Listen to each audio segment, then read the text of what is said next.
Deuxième partie de Politicien, votre rendez-vous politique. Et le numéro de ce jour est consacré au Mali. Un nouvel invité m'a rejoint, Abraham Sori Ibrahima Sidibé. Vous êtes le porte-parole du collectif Diaspora pour la libération de Soumaïla Cissé. Soumaïla Cissé, c'est le chef de file de l'opposition malienne. L'homme est depuis le 25 mars 2020 aux mains de preneurs d'otages. C'est fou qui veulent mettre le Mali à genoux. On en parlera au cours de cette émission. Merci en tout cas de m'avoir rejoint. Le moins qu'on puisse dire, c'est que le président malien est acculé.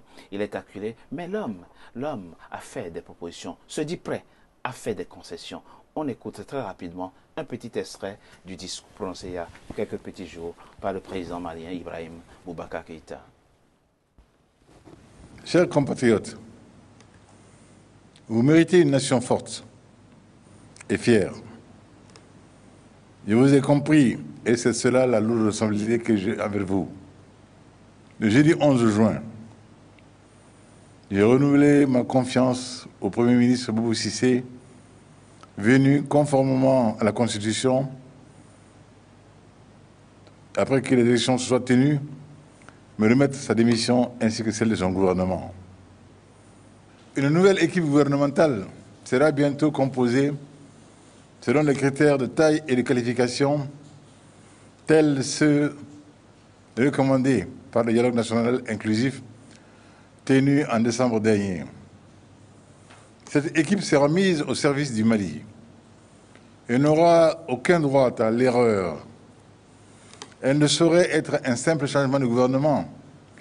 Elle sera un gouvernement de changement, exclusivement porté sur des résultats définis au préalable et mesurable. La nouvelle équipe gouvernementale s'attaquera, entre autres, sous le leadership du chef du gouvernement, à la mise en œuvre urgente des résultats du dialogue national inclusif qui a mis en avant toutes les priorités du peuple malien. Je vous ai entendu, vous méritez une nation forte. Je mettrai très rapidement en place une équipe qui n'aura droit à aucune erreur et elle s'attaquera aux priorités du Mali telles que définies par le dialogue politique national en décembre dernier. Voilà le message. La main tendue du président Ibrahim Boubacar Keïta. Que répondez-vous au président malien? Alors, merci Richard pour l'invitation. Moi, je pense qu'aujourd'hui, c'est un peu tard. C'est un peu tard, pourquoi? Parce que il a eu la possibilité de tendre la main. D'abord, on tend la main à des gens qui sont très loin. Okay? Le peuple malien, il est là. Même pas besoin de tendre la main. Il faut sortir et discuter avec le peuple au bon moment, au moment opportun. Ça n'a pas été le cas. Mais il y a eu le dialogue. Justement. Que vous avez boycotté. Exactement, j'arrive. En fait, le Mali, il ne faut pas qu'on va sauter de gouvernement d'union en gouvernement d'union. Le gouvernement que monsieur le président de la République a dissous, hein, de par la démission du Premier ministre, c'était aussi un gouvernement d'union nationale. Allons-nous passer de gouvernement d'union nationale à gouvernement d'union nationale? Non, la solution, le président n'a pas la solution. La main tendue, aujourd'hui, elle arrive tard. Elle arrive tard pourquoi? Parce que, premièrement, quand vous regardez, Richard, qu'est-ce qui s'est passé le 5 juin? Le 5 juin, le peuple malien est sorti pour exprimer son ras-le-bol. Qu'est-ce qu'il a fait, le président? Il a répondu par un silence souverain, par un dédain envers le peuple. Il a fallu, on a attendu, le peuple est sorti les 5. Le président de la République a pris la parole quand? Près de 10 jours après. Donc la main tendue, pour moi, elle arrive tard. Mais il y a deux solutions possibles. Il y a encore deux issues possibles. La première, c'est la libération immédiate de Soumaïla Cissé, qui est un homme républicain. Le chef de file de l'opposition. Exactement. Qui est en même aujourd'hui de pouvoir discuter avec tout le monde, tous les Maliens. Parce qu'il faut savoir que beaucoup de gens qui manifestent aussi par rapport à Soumaïla. Donc aujourd'hui, la libération immédiate de Soumaïla est une première solution. Et la deuxième, qu'on proposera au président, il y a deux portes. Il y a une fenêtre et il y a une grande porte. Il peut choisir la grande porte en démissionnant avec respect, en négociant les conditions de sa sortie, ou bien partir par la fenêtre. Et ce sera une démission qui lui sera imposée. La démission lui sera imposée. Si la démission a été imposée à ATT, c'était une sortie par la fenêtre. On peut sortir par la porte en négociant les conditions de sa démission. Et on peut aussi sortir par la fenêtre en laissant qu'on nous impose la démission. Tiens, Belle Gimbaïra, M. Sidibé dit quelque chose qui a son sens. Je vous l'ai dit tout à l'heure, vous êtes jeune et comme vous le savez, la jeunesse malienne, tout comme la jeunesse africaine, aspire à une autre politique. Il faut faire autrement la politique. Comment se fait-il que le président Ibrahim Boubacar Keïta a manqué de temps d'anticipation pour laisser la situation atteindre ce pourrissement? Qu'est-ce qui s'est passé? Tout ce qui se dit aujourd'hui, il le savait. Jusqu'à laisser Mamadou Diko mobiliser autant de monde dans Bamako. Qu'est-ce qui se passe? Qu'est-ce qui se passe au Mali? Qu'est-ce qui se passe au Mali? C'est la bonne question que les Maliens doivent se poser. C'est la bonne question d'autant plus que M. Abraham qui nous rejoint évoque un drame humain. Soumaïla Cissé, je l'ai connu. Et là, nous ne sommes pas dans des considérations politiques. Je suis solidaire de lui par rapport à la situation qu'il vit et je souhaite vivement qu'il rejoigne les siens le plus vite possible. Parce que ça n'a pas de politique, c'est un drame humain et Soumaïla Cissé doit être libre et tout le monde conjugue ses efforts pour aider le président qui a donné signe de vie de Soumaïla Cissé, qui lui a parlé au téléphone. C'est ça l'interprétation en tout cas que je fais de signe de vie. Ça veut dire très prochainement que tout est mis en œuvre pour qu'il recouvre sa liberté. Par rapport au cas du Mali, les difficultés du Mali ne datent pas d'aujourd'hui. Nous sommes en situation difficile. Nous connaissons un pays jeune, très jeune, avec une démographie galopante, avec une situation économique difficile. Je rappelais tantôt la crise économique, la crise politique. Mais aujourd'hui, nous assistons à un braquage des institutions. Nous assistons à un braquage des... Il faut appeler le chat par son nom. C'est un coup d'État civil qu'on est en train de mettre en place. Ce n'est pas acceptable. Moi, républicain, démocrate, engagé, légaliste, je ne m'associerai jamais à un coup d'État civil. Surtout de la part de ceux qui ont partagé. Y compris si ça devient une question de survie, comme dit Mme Koulibaly. Nous avions des questions régaliennes sur lesquelles tous les Maliens se retrouvent. C'est pourquoi je n'entends pas dépasser la ligne rouge entre Maliens quand il y a une discussion d'opinion ou de point de vue par rapport. Parce que nous sommes appelés demain à se retrouver, à se battre pour l'intégrité territoriale du Mali. Sur Kidal, nous sommes en phase sur Kidal.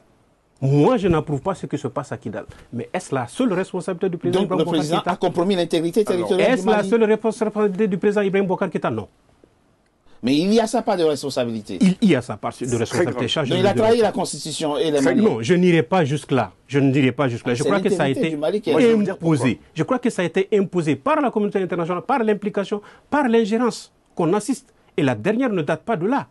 Et le dernier mot revient évidemment au peuple, ensemble au peuple. Les dirigeants ont leur part de responsabilité, mais ce n'est pas une part de l'opinion qui va résoudre cette question. Le dernier mot revient au peuple. Dites-vous, moi, je voudrais, avant qu'on continue ce débat, et saluer quelque chose, relever quelque chose, c'est banal pour vous, peut-être, mais de là où je suis et avec ce que je vois dans d'autres pays, c'est important de souligner l'esprit républicain de l'armée malienne. Aujourd'hui, il y a des manifestations dans Bamako. Personne ne tire sur les Maliens. L'armée malienne se comporte de façon républicaine avec une retenue qu'il faut saluer, que moi, et à titre personnel, je relève ici dans cette émission. Espérons que les manifestations puissent se poursuivre comme l'autorise la Constitution sans qu'il y ait perte en vie humaine. Madame Koulibaly, le président de la République, vous tend la main.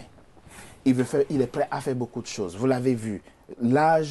Gouvernement de l'âge union. Non seulement ça, il est prêt à dissoudre l'Assemblée nationale. Il est prêt à revoir... L'Assemblée nationale, ça, il faut mettre des réserves. Bon, l'Assemblée nationale vient de voter une loi. La Constitution interdit au président... Il y a certains députés aujourd'hui... La Constitution interdit... Il y a aujourd'hui à l'Assemblée nationale certains députés dont la légitimité est fortement contestée. Il faut y apporter réponse. Il y a un problème. Il y a un problème. À commencer même par celle du président. Alors, madame, la main tendue du président de la République. La saisissez-vous? La main tendue du président de la République. Je crois que le président de la République, comme l'a dit Cheikh, n'a pas à tendre la main.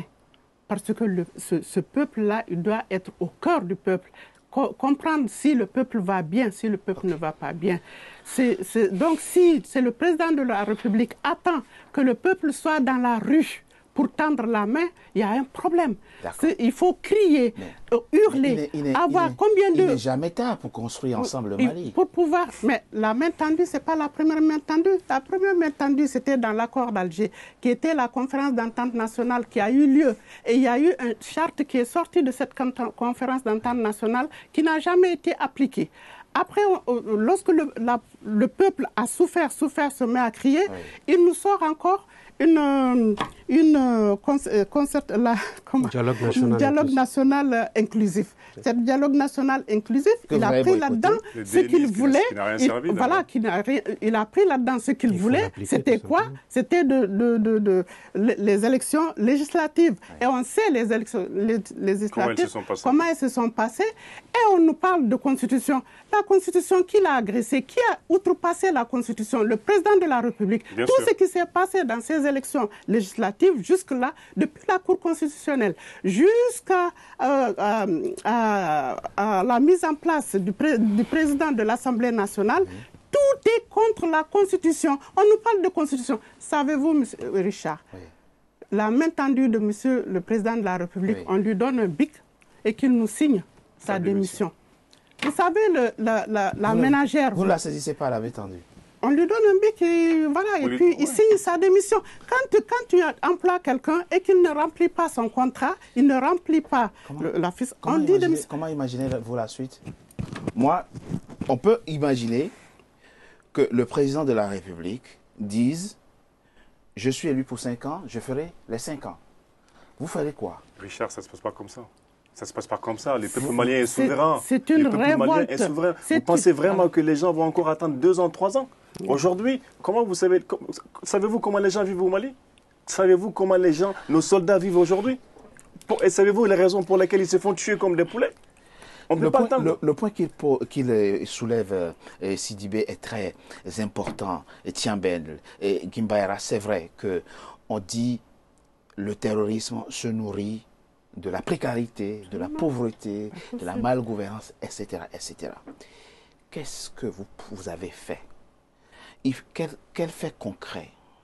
Quelles sont les réalisations concrètes que vous avez à mettre aujourd'hui sur la table pour calmer l'ardeur de ceux qui réclament aujourd'hui la démission du président Ibrahim Boubacar Keïta? Il est au pouvoir depuis 2013. Et je peux vous dire, M. Tiamel et Gimbaïra, la pauvreté n'a pas reculé. Pas du tout. La grande majorité des Maliens aujourd'hui n'ont pas accès aux soins de santé primaires. 75% disent certaines études. C'est trop.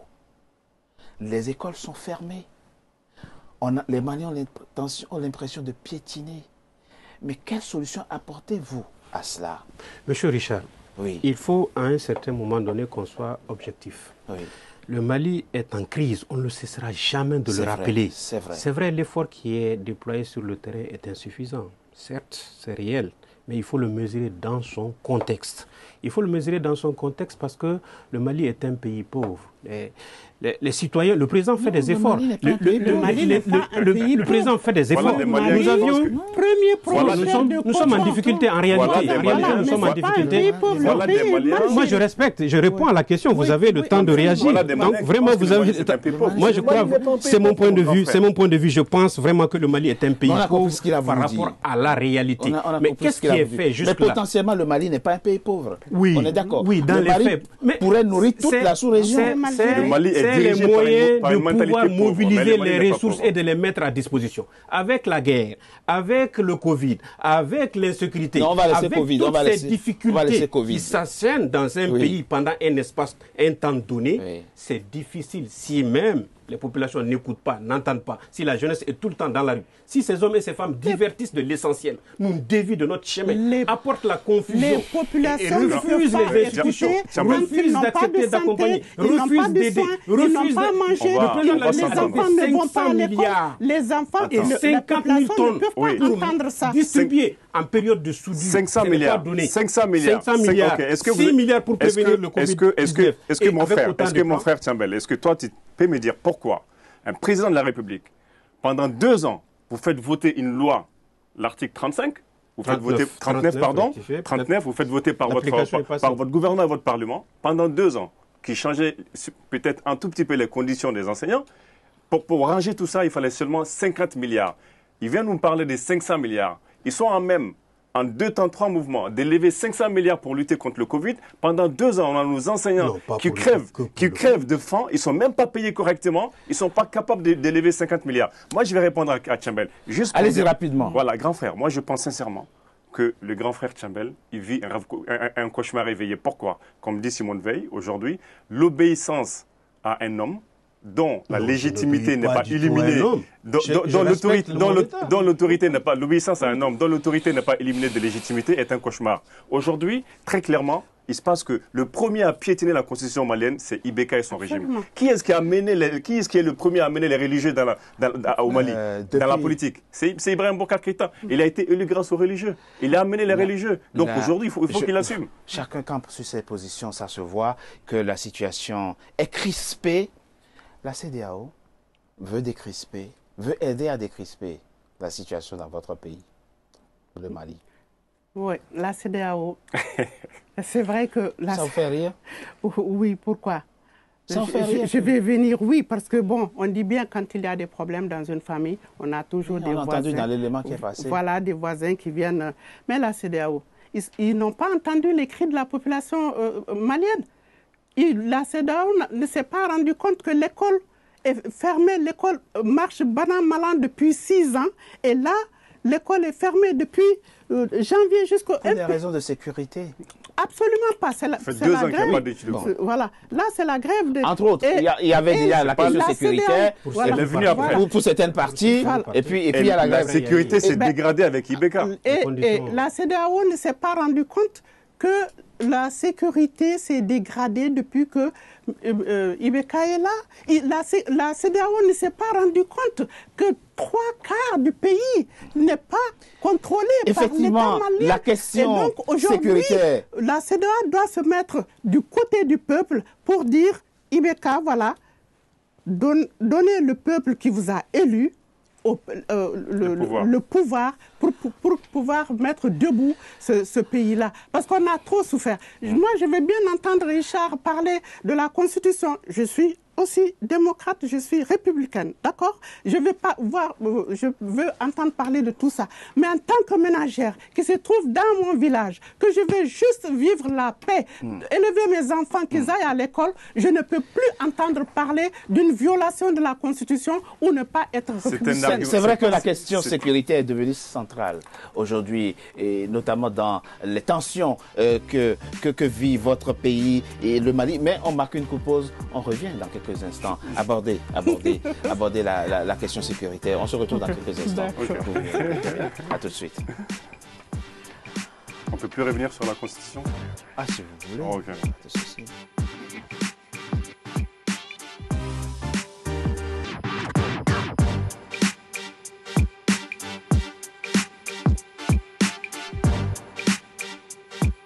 Troisième et dernière partie de Politicien, votre rendez-vous politique. Le numéro de ce jour est consacré au Mali qui vit de fortes tensions politiques en ce moment. Alors, il y a 3 principales raisons qu'avancent les Maliens qui descendent dans les rues pour exiger la démission du président Ibrahim Boubacar Keïta. C'est d'abord son bilan sécuritaire.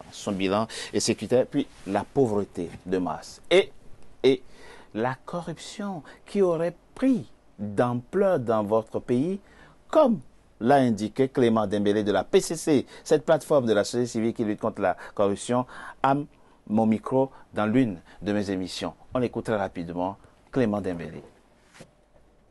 J'ai envie de vous demander, M. Dembélé, quelle est l'ampleur de la corruption dans votre pays, le Mali? Pour vous donner un ordre d'idée, la corruption au Mali, en moyenne, est de 250 milliards de francs CFA détournés. Le rapport de Agence Transparency, le rapport d'Afrobaromètre, le rapport de Fondation Frédéric Ebert, le rapport du FMI, de la Banque mondiale et le rapport du vérificateur général. Là, quand on prend l'autre rapport de Frédéric Ebert, on prend un autre rapport de Casca, on prend un autre rapport de contrôle d'État, on prend le rapport du FMI, le rapport de la Banque mondiale, on tombe sur les chiffres exactement de 251 870 millions de francs. Et nous sommes à un niveau de métastase du cancer qu'il faut traiter rapidement. Il faut aujourd'hui que le Mali soit assaini, sinon nous allons tous périr. Vous savez, le problème de l'insécurité, le problème de la misère, le problème de l'immigration clandestine, le problème du chômage, tout cela est lié à un seul phénomène, c'est la corruption et l'impunité au Mali. Tchambel, Gimbara, 251 milliards de francs CFA sont annuellement détournés. Au Mali, 6 rapports a-t-il cité le disent. 251 milliards de francs CFA chaque année sont détournés au Mali, pendant que la grande partie des Maliens végètent dans la pauvreté. Qu'est-ce qui se passe? Pourquoi ça piétine la lutte contre la corruption et l'impunité au Mali, et qui nourrit aujourd'hui, et qui exacerbe aujourd'hui les colères qu'on voit dans les rues de Bamako? La corruption est une réalité au Mali. Le nier, c'est nier l'évidence. C'est une réalité au Mali qui s'explique d'abord par la sociologie malienne. Elle a tendance à encourager ceux qui sont en poste de responsabilité de détourner des deniers publics. Nous devons commencer à soigner la gangrène au niveau de la société. Il faut sanctionner. Ensuite, il y a la justice. Oui. L'indépendance de la justice, avec cette panoplie de rapports que l'on voit ici, qui sont transmis à la justice. Oui. Le rapport du vérificateur général après instruction du président de la République est transmis à la justice. Pourquoi ce rapport-là ne fait pas l'objet d'investigation? Il faut saluer le combat de Clément Dambélé et autres, qui est dénué de tout sens politique. La lutte contre la corruption est une lutte nécessaire, indispensable dans tout pays responsable démocratique. Et elle doit se faire de commun accord avec l'appui de la société civile. Voici un combat noble que Mme Koulibaly doit soutenir et M. Sidibé. Voici un combat autour duquel on doit se retrouver pour sortir de cette société ceux qui gangrènent, ceux qui empêchent le développement, ceux qui arrêtent, qui pillent les derniers publics. Ça, c'est un combat général. Le président de la République, Ibrahim Boubacar Keïta, a mis son mandat plus de N fois sous la lutte contre la corruption. Mais le résultat n'est pas satisfaisant. Donc il n'a pas trouvé les bonnes méthodes. Non, le résultat n'est pas satisfaisant. Mais il faut changer de méthode. Récemment, c'est avec l'actuel gouvernement que on essaie de bouger. Et là, avec une politisation à outrance, il faut sortir la politique de certains aspects pour aller droit à l'essentiel et corriger la chose par tous les panoplies qu'on possède. L'insécurité est aussi nourrie par la corruption, dit Clément Dambélé. Madame Koulibaly, le président Ibrahim Boubacar Keïta a l'habitude de dire: quand je prenais le pouvoir, le Mali était dans un trou. À terre. La question sécuritaire, c'est vrai, on ne peut pas dire que j'ai reçu il y a quelques jours un général français dans une émission pour parler de l'attentat en Côte d'Ivoire, qui même l'armée malienne française n'y arrive pas. C'est une lutte de longue haleine. Peut-être êtes-vous un peu trop exigeant, non, vis-à-vis du président actuel, qui sans doute, dont il faut saluer l'armée. Il faut saluer l'armée malienne qui paie le lourd tribut dans cette lutte. Richard, effectivement, l'armée malienne est à saluer. Nous avons tout le temps encouragé et salué l'armée malienne quand ils doivent défendre un territoire de 1 223 000 km², sans moyens. C'est ça. Et avec des effectifs aussi pas assez.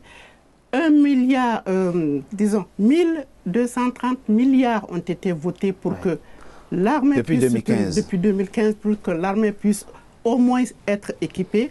Et c'est devenu quoi? Des avions qui ne volent pas, des avions qui n'ont pas de visière, ou tout simplement des chars en carton. Sans compter que, évidemment, quand c'est notre brave armée, ils sont cantonnés, et que, comment dit-on, le service minimum qui est d'avoir de l'eau dans les camps, c'est tout, le plus souvent quand ils tombent dans des embuscades, c'est parce qu'ils vont chercher, même à Songo, il n'y a pas longtemps, ils sont sortis du camp pour aller chercher de l'eau, ils sont tombés dans une embuscade et ils les ont tués. Donc je veux dire que l'armée est à saluer. On ne peut pas, le peuple malien ne peut pas tous les jours s'arrêter de ne pas saluer cette brave armée. Seulement, c'est l'État. C'est l'État qui ne fait pas le nécessaire au niveau de l'armée. Si Ibeka a trouvé le pays à terre, je pense que là, il risque de l'enterrer. Voilà. Pourquoi? Parce que tout simplement, c'est sa gérance. Lorsque Alassane Ouattara est arrivé en Côte d'Ivoire, la Côte d'Ivoire était à terre. Et Ibeka, c'est 7 ans de pouvoir. 7 ans quand même. Comparaison n'est pas raison. 7 ans, comparaison n'est pas... 7 ans n'est pas... je vais dire, comparaison n'est pas raison, mais c'est la gouvernance. Il faut au moins qu'on voit une progression, qu'on voit une légère amélioration. Mais la situation se dégrade, il n'y a pas d'amélioration. J'ai dit, je répète, ça va être redondant, lorsqu'il est venu au pouvoir, mais l'État était à Kidal. Et ça, c'est le symbole pour montrer que ce système n'a pas fonctionné. En fait, moi, ici, laisse-moi parler.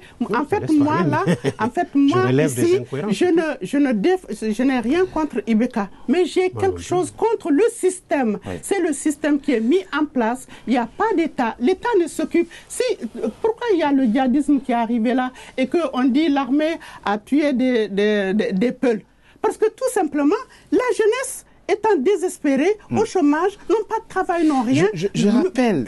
Donc cette jeunesse s'est enrôlée dans ce djihadisme. Voilà, parce que quand il y a un vide, comme on dit, la nature a horreur du vide. Quand il y a un vide, les djihadistes l'occupent, comme il vient de dire, et aussi les religieux l'occupent. Donc, ce que nous disons, il n'y a pas d'État. Ça, Tchombel, nous sommes en train le chef de l'État, c'est qui? C'est Ibrahim Boubacar Keïta. Nous sommes en train de parler d'une situation quand même qui est d'une extrême gravité. Et le signe est là. Mon invité Abraham Brahima Sidibé porte un t-shirt où on a l'image du chef de file de l'opposition malienne. La situation est devenue tellement grave dans votre pays que le chef de file de l'opposition malienne est aujourd'hui dans les mains des preneurs d'otages. Même le personnel politique malien n'est plus en sécurité. Voilà une première violation de la constitution malienne. Tchombel, qu'est-ce qui est fait? Dites-le aux Maliens. D'abord pour retrouver libre, sain et sauf Soumaïla Cissé, et pour donner espoir aux Maliens en termes de sécurité. Non, je crois franchement que cette situation est regrettable. Est regrettable et plus que condamnable. Là, nous ne sommes pas dans du tout une posture politique.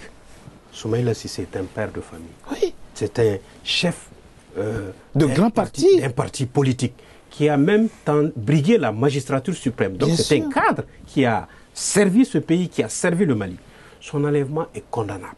Son enlèvement n'est pas acceptable. Son enlèvement et son arrestation par des hommes n'est pas tolérable.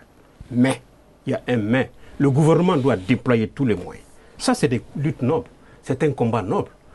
Personne au Mali. Depuis le 25 mars, rien à dire. Ce monsieur a perdu la liberté. Vous avez dit c'est un père de famille. Il a perdu la liberté depuis le 25 mars. C'est pas acceptable ce qui se passe. C'est une cause réelle, une lutte normale. Le président de la République s'est employé, a accompagné, a entendu, s'est levé pour se battre pour que cela soit. Il a donné des signes de vie dans sa déclaration, dans ses propos la dernière fois. Mais réellement, ça ne suffit pas. Personne n'est au courant de ces signes de vie. Ce qui est souhaitable, ce qui est demandé à tous ces intervenants dans l'espace politique malien, que ce soit l'aménagement, Barkhane, que ce soit tout le monde, c'est d'accompagner l'État malien, le gouvernement malien, à ce que Soumaïla Cissé rejoigne sa famille le gouvernement fait quelque chose possible. Que fait le gouvernement fait quelque chose. Le gouvernement a nommé l'ancien Premier ministre Ousmane Issoufi Maïga, président d'une commission pour réunir tous les moyens, travailler à ce que Soumaïla soit libre le plus vite possible. Il travaille. Le président de la République a fait un voyage récemment. Le président de la République a fait un voyage récemment. Peut-être que vous pouvez répondre après, mais je crois que le président de la République s'est rendu à Abu Dhabi pour rencontrer des interlocuteurs pour trouver la libération. Le gouvernement de la République a libéré des prisonniers djihadistes en monnaie pour prouver sa bonne foi pour la libération de Soumaïla Cissé. Le gouvernement de la République Mali a mis des milliards sur la table en compensation pour trouver la libération. Un jour ou un autre, on fera le bilan. Je crois que rien n'est trop pour la liberté d'un homme de son rang. Rien n'est trop. Aucun sacrifice ne doit être épargné pour que Soumaïla rejoigne. Moi, je pense qu'il faut parler. Sidibé, vous savez, dans des situations comme ça, on ne dit pas forcément à la télé ce que fait le pouvoir pour retrouver l'otage. Vous voyez, il y a un minimum de confidentialité qu'il faut garder autour des captations. Donc, on considère, on ne peut que concéder. Moi, je suis content qu'il ait dit actuel, effectivement. Je suis content qu'il ait dit que Soumaïla a été enlevé par des hommes armés. Il n'a pas dit des djihadistes. Parce que la vérité, Soumaïla n'a pas été enlevé par des djihadistes. Soumaïla, c'est Vous connaissez ce qui le cas de Soumaïla, c'est un kidnapping politique. Et je vais vous dire pourquoi. J'ai tous mes éléments. Je vous donne tous mes éléments. C'est un kidnapping politique. Je suis content qu'il n'a pas dit djihadiste, parce que ce n'est pas des djihadistes. Premièrement... Attendez. Quelqu'un aurait intérêt ou commandité l'enlèvement? Quelqu'un aurait, ce n'est pas des djihadistes. D'abord, on a demandé aux différents chefs djihadistes, que ce soit Agali ou que ce soit Koufa, ils n'ont pas Soumaïla. Ils n'ont pas Soumaïla. Le mode opératoire, ce n'est pas le mode opératoire des djihadistes. Ils ont été arrêtés, Soumaïla et sa délégation. Vous savez combien ils étaient? Ils étaient 17 au départ. Jamais dans l'histoire du djihadisme, les djihadistes ont arrêté des gens et ils ont libéré les gens tout de suite, sans aucune négociation. Là, dans ce cas précis, quand ils les ont arrêtés, tout de suite, on a libéré quelques personnes, à peu près 7 personnes, d'accord? Les djihadistes étaient habillés en treillis, avec des rangers. Ils avaient un talkie-walkie. Les talkie-walkie, la portée, elle est 10 km, d'accord? Ils n'utilisent jamais ça, les vrais djihadistes, ok? Premièrement, ils appelaient aussi au téléphone, au talkie, chef quelqu'un. Les djihadistes, ils ne font pas ça. On connaît les modes opératoires. En tout cas, ceux qui sont dans les négociations connaissent comment fonctionnent les djihadistes. Maintenant, quand vous prenez cela, en plus des éléments que nous avons, la manière dont... Laisse-moi juste finir. Laisse-moi juste finir, parce que je ne vous ai pas interrompu. Malheureusement, on est arrivé à la fin de cette émission. Mais l'enlèvement de Soumaïla, c'est un enlèvement politique. Parce que tout simplement, tout porte à croire, même les fake news qui ont été postées, on sait à peu près qui les a postées, ça c'est un. Et deuxièmement, quand vous regardez la chronologie de la situation, donc, juste 2 jours avant Richard... Le président actuel sait qui a enlevé... Il l'a dit. Il a dit, le président, il sait où il est. Alors, l'incohérence. Et comment il va bien sûr, il l'a dit le président lui-même. L'incohérence vient d'où? Le président n'a jamais reconnu d'avoir enlevé Soumaïla. Ça, c'est la confusion. Je crois qu'il porte la responsabilité de ce qui va arriver à Soumaïla. Il connaît ceux qui ont eu ses Il a dit qu'il connaît. Il n'a pas dit qu'il a enlevé. C'est une accusation grave que je refuse. C'est une accusation grave que tu ne vas pas porter. Richard, moi, je n'ai pas dit qu'il... Il n'a pas dit que... C'est ce qu'il a dit. Non, il n'a pas dit que le président a reconnu l'avoir enlevé. Il dit le président sait. Voilà, le président dit, c'est le président, moi je ne l'ai pas dit, c'est le président qui dit qu'il sait. Mais ça fait 3 jours, il dit qu'il va être libéré très bientôt. Ça fait 3 jours qu'il attend. En France, quand on dit très bientôt, c'est demain ou après-demain, d'accord? Pas une semaine après. Juste Richard, juste 2 secondes, pour finir. Aujourd'hui, clairement, Soumaïla, on l'empêche de devenir ce qu'il doit devenir. Personne ne peut le faire. Mais malheureusement, Richard, juste pour finir cette phrase-là. Aujourd'hui, l'État malien, Ibeka a dit de sa bouche qu'il sait où est Soumaïla Cissé et qu'il les détienne. Et c'est lui qui a été nommé parce qu'il dit qu'il a fait beaucoup de choses. Cette personne-là, ils ont mis 1 mois pour signer son décret de nomination. Cette personne a mis aujourd'hui, jusqu'au moment où je vous parle, le Premier ministre Issoufi n'est pas allé voir la famille de Soumaïla Cissé, même pas un coup de fil pour dire bonjour.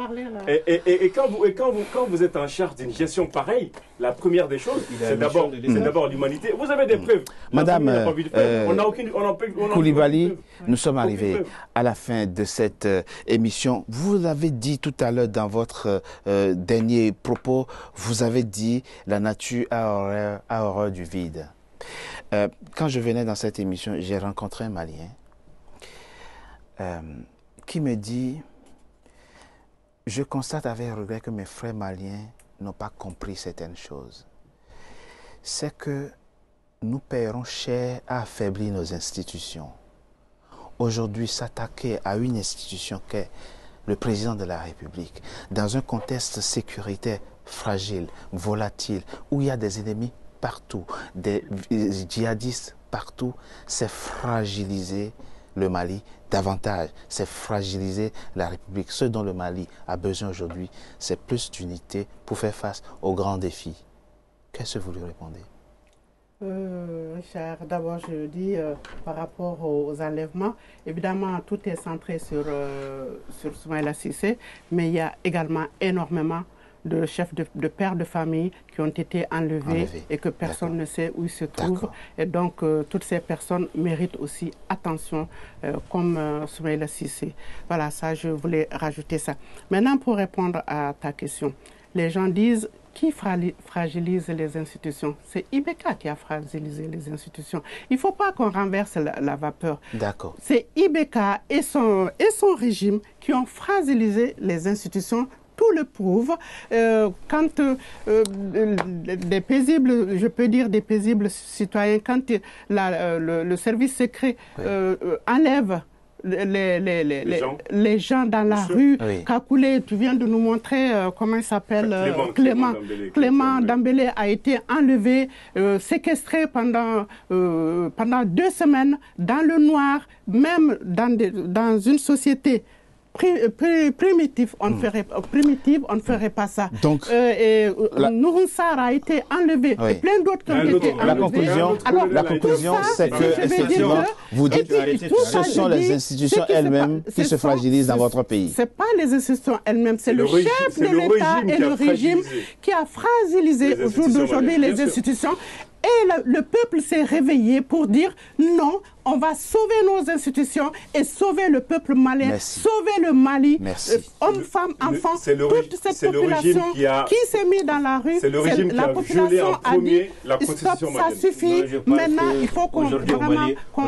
Merci. Madame Ramata Maïga Koulibaly, je rappelle que vous êtes la coordonnatrice du M5 RFP, Rassemblement des Forces Patriotiques France-Europe. Merci d'avoir participé à cette émission. Abraham Sori Brahima Sidibé, on l'a vu, hein, porte-parole du collectif Diaspora pour la libération de Soumaïla Cissé. Nous souhaitons, effectivement, on ne peut que le souhaiter d'ailleurs, que ce grand homme, ce grand Malien retrouve la liberté, qu'il puisse rejoindre, regagner sa famille biologique et sa famille politique, pour reconstruire ensemble avec les autres Maliens votre grand pays, le Mali. Tiambel, Gimbayara, on l'a vu ici, vous restez dans la légalité, vous souhaitez effectivement que les Maliens aient la patience de laisser le président aller au terme de son mandat. Merci, merci à vous. C'est la fin, mesdames et messieurs, de Politicien, votre rendez-vous politique. Je vous remercie, comme toujours, d'avoir été nombreux à suivre. Et restez fidèles au programme d'Africa 24. À très bientôt pour un nouveau numéro de Politicien. Merci à vous. Merci Richard. Merci.